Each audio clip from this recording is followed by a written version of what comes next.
Une autre façon de lever le voile sur l'énergie noire avec Euclide, c'est d'étudier les amas de galaxies. Nous vivons sur une planète qui tourne autour d'une étoile, le Soleil. Notre étoile fait partie d'un ensemble plus grand, notre galaxie, la Voie lactée.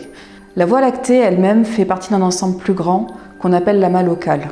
Il s'agit là d'un groupe de plusieurs dizaines de galaxies, dont la galaxie d'Andromède, qui est fort connue, liées ensemble par la gravité. Les amas sont les plus gros objets que l'on peut observer.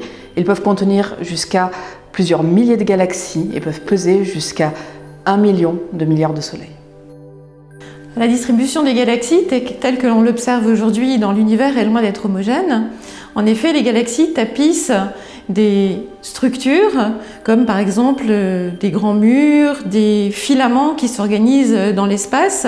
Et les filaments de matière noire et de galaxies convergent vers des structures extrêmement denses que sont les amas de galaxies.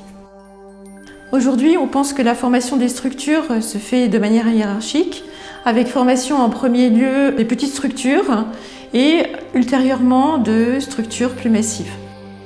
Les petites fluctuations de densité présentes au début de l'univers vont croître sous l'effet de la gravitation en luttant contre l'expansion et former petit à petit les grandes structures que nous observons aujourd'hui avec les amas de galaxies.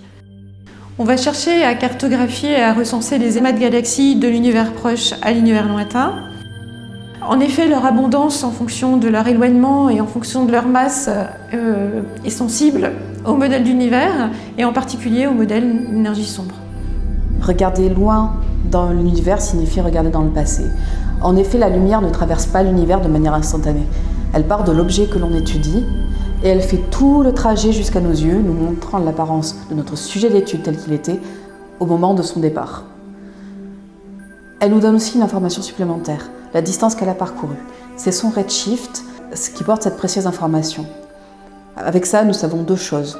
Non seulement à quoi ressemble une jeune structure, mais aussi où elle est par rapport à nous.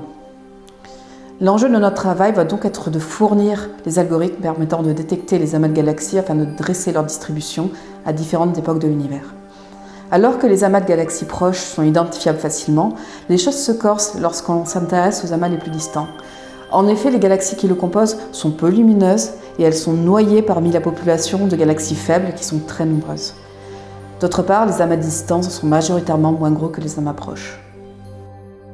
En pratique, on va utiliser des catalogues de galaxies avec leur redshift associé et on va regarder s'il y a des surdensités pour un redshift donné. Plus précisément, nous observons l'univers par tranche de la plus proche à la plus lointaine et dans chaque tranche, nous essayons de repérer les concentrations de galaxies, ce qui indiquerait la présence d'un amas.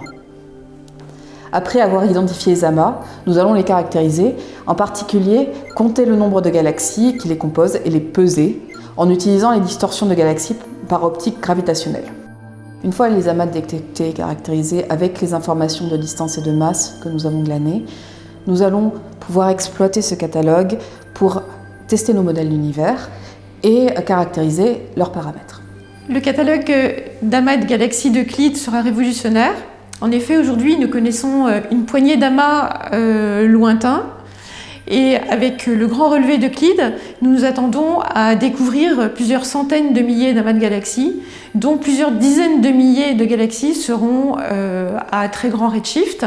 Nous allons ainsi pouvoir observer la naissance des premiers amas qui se sont formés il y a plus de 10 milliards d'années.